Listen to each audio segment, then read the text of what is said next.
Erev Tov Chavrim, I'm Stephen Ben-Nun. You're watching Israeli News Live. Here it is Friday, and I believe we're around the 21st of February right about now.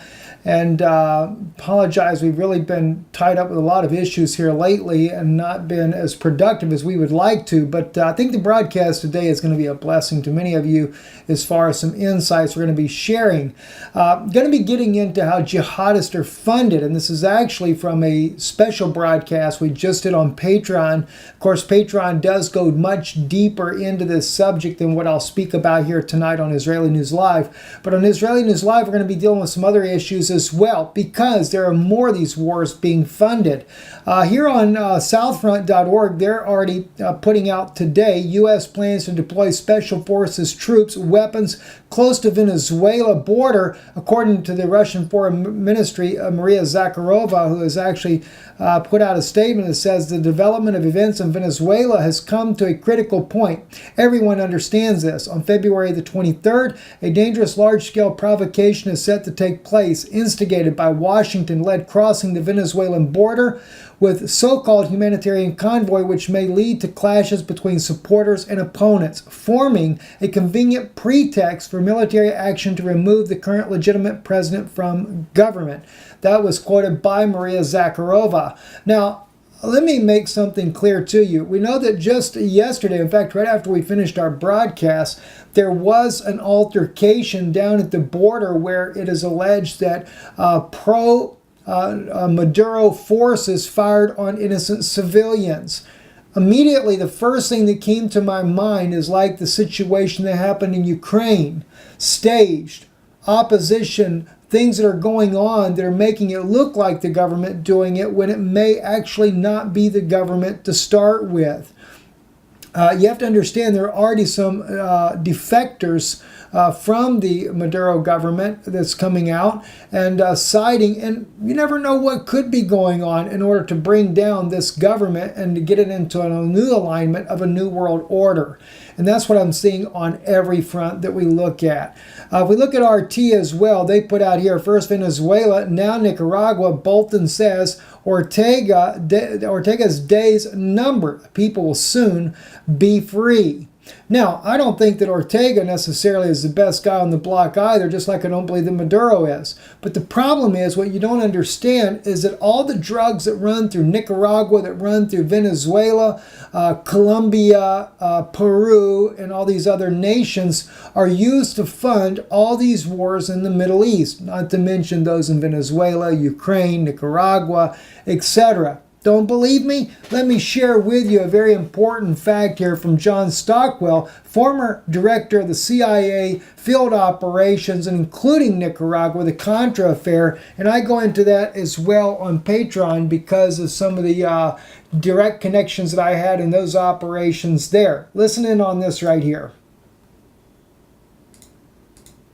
25 as the chief of the Angola task force running the secret war in Angola. It was the third CI secret war I was part of. The national security law creating the National Security Council and the CIA, as you know, was passed in 1947. The CIA was given this charter to perform such other duties and function as might be necessary to the national security interests, and given a vague authority to protect its sources and methods. And I think it was in the mid-'80s that I coined this phrase, the Third World War, because in my research I realized that we were not attacking the Soviet Union and the CIA's activities. We were attacking people in the Third World. And I'm going to just quickly, in the interest of time, just give you a little sense of what that means, this Third World War.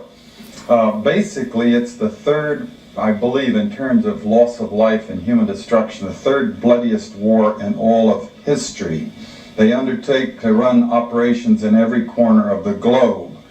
They also undertook the license of operating just totally above and beyond U.S. laws. They had a license, if you will, to kill, but also they took that to a license to smuggle drugs, a license to do all kinds of things to other people in other societies in violation of international law, our law, and every principle of nations working together for a healthier and more peaceful world. Meanwhile, again, they battled to convert the U.S. legal system in such a way that it would give them control of our society. Now, we have massive documentation of what they call the secret wars of the CIA. We don't have to guess or speculate. We had the Church Committee investigate them in 1975, gave us our first really in-depth, powerful look inside this structure. Senator Church said in the 14 years before he did his investigation that he found they had run 900 major operations and 3,000 minor operations. And if you extrapolate that over the whole period of the 40-odd years that we've had a CIA, you come up with 3,000 major operations and over 10,000 minor operations. Now just imagine what's going on today. John Stockwell speaking here back in, I think, the 90s on this particular broadcast there. I worked with them from 1983 to 1990, and I can affirm much of what he says because I was involved in planning with Mexico, with Belize, also knew a lot about Nicaragua, the weapons that were being sent to the Contras there, and how the CIA was working in these covert operations and smuggling drugs in order to be able to finance the operation. Some of that I didn't learn until later down the road and was able to put it together, especially after spending much time with a former colleague of mine. Anyway, we'll go more into that into Patreon, but my point is he mentions Nicaragua in there, and of course, what is it? John Bolton going back to the little pet there of Nicaragua, time to overthrow Nicaragua once and for all. Yeah, it's not only just for a new world order, but it's because Nicaragua and these other southern countries, they are infringing on the drug trade that is coming into the United States. And I think this is one reason why President Trump needs a wall on the southern border. They don't want no one coming on through the southern border making money and profiteering off of drugs being sold to Americans at a cheaper rate, because then they don't have the money that they need, the billions and trillions that they need to be able to fund all these jihadists that are going on in the Middle East there. So these are some of the things that we know of, and we know of personally. And now, thanks to a good friend of ours, a source that we have, we learned a little bit more. And I have to say on this here, this is going to be alleged. I cannot verify independently, but I have a very good, valid source from the Middle East there that has shared with me in-depth details about the U.S. poppy trade that is happening in Afghanistan. Went into great details about the operation that goes on there and how that the drugs are smuggled out of the country, how that they are grown on a level of agriculture that is unprecedented in modern history and far beyond the means of the Afghan government to be able to cultivate and produce the amount of poppy that is being smuggled out of the country and sold not only in Europe but also in the United States. I was told that one of the big crises that we see in Iran is that lack of water. As we know, that was also brought out by Prime Minister Netanyahu in this famous video right here, and I won't play it too loud because we're all aware of it. Iran's meteorological organization let's listen to it. Suffers from some levels of drought. Issa Kalantari, a former Iranian agriculture minister, said that 50 million Iranians could be forced out of their homes due to environmental damage. 50 million. Millions of Iranian children are suffering due to mismanagement, to incompetence, and the theft of vital resources by the Iranian regime. Now, the Prime Minister says he puts the blame on the Iranian regime that is stealing those vital resources. Now, there is a complicity that we have learned between the Revolutionary Guard and the United States military. And oddly enough, the Israeli military, we have information here from the Times of Israel, excuse me, not the Times of Israel, but over here from the Medialine.org, where they are showing clearly that the Israelis, this just came out on the 12th of February, are operating from U.S. military bases in Afghanistan.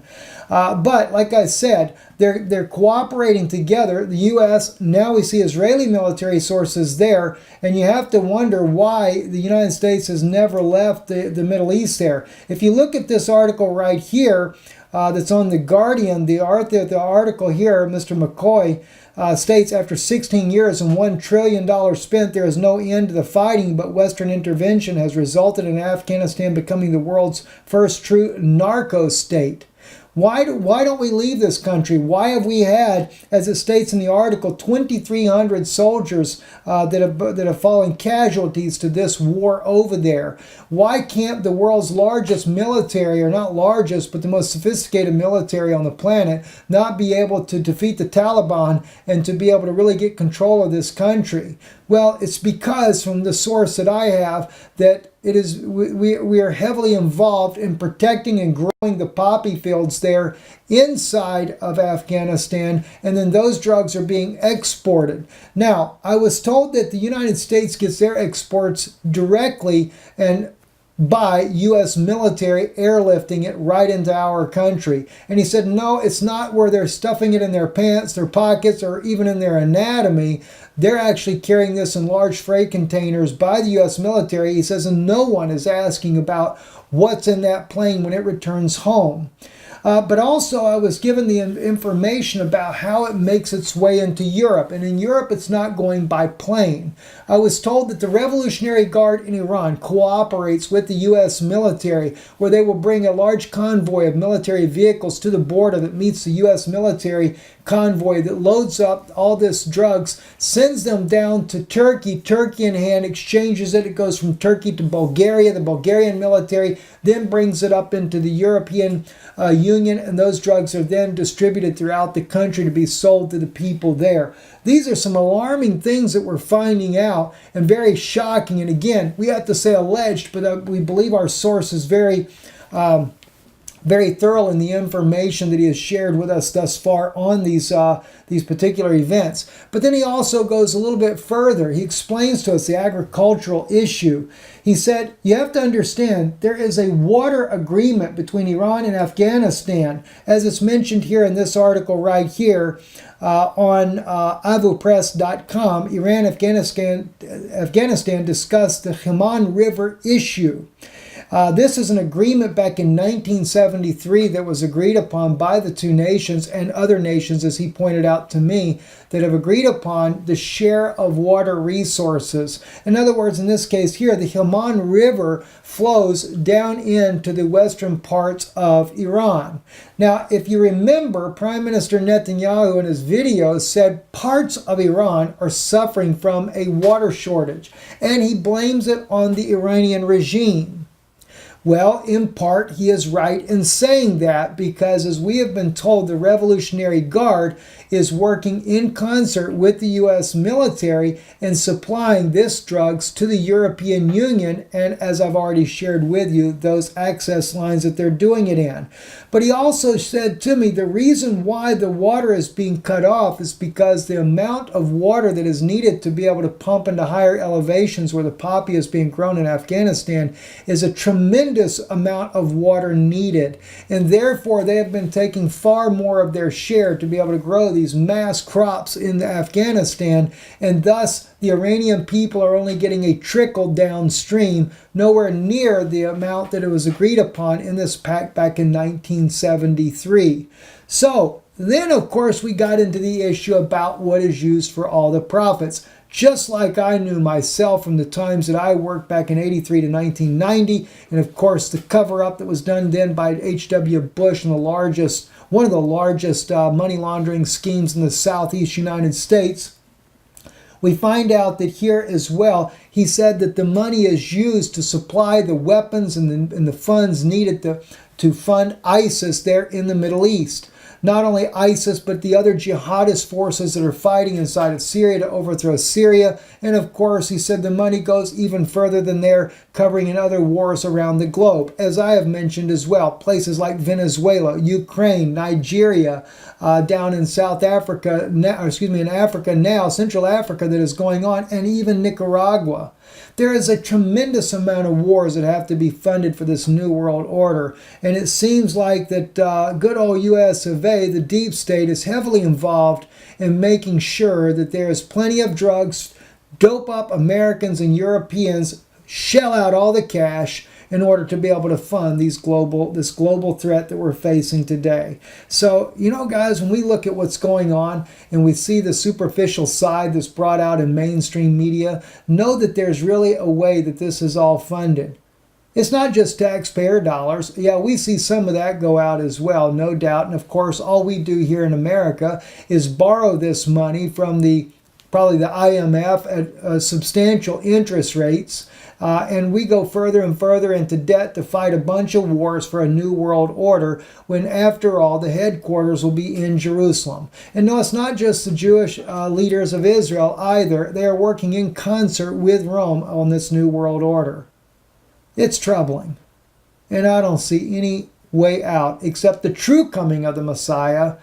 And it won't be the fake one that Rome and Israel has planned in their third temple that no doubt they will soon build to usher in what they call a millennial reign.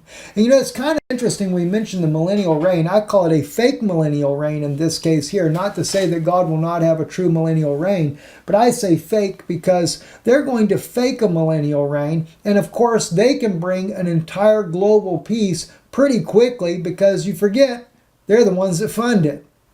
Cut the funding off, the wars will stop. I'm Stephen Ben-Nun with Israeli News Live. In a world of Ein Shalom, there is no peace. Good evening. Thank you for watching. Support the broadcast. Your help and your support is what keeps these type stories coming to you. Visit our website, IsraeliNewsLive.org. You can donate there. Our address appears here at the bottom of the screen. And of course, if for some reason Israeli News Live is not working right, IsraelReturns.com. That's .com on Israel Returns. We also have our donation line there. Thank you very much and blessings to you.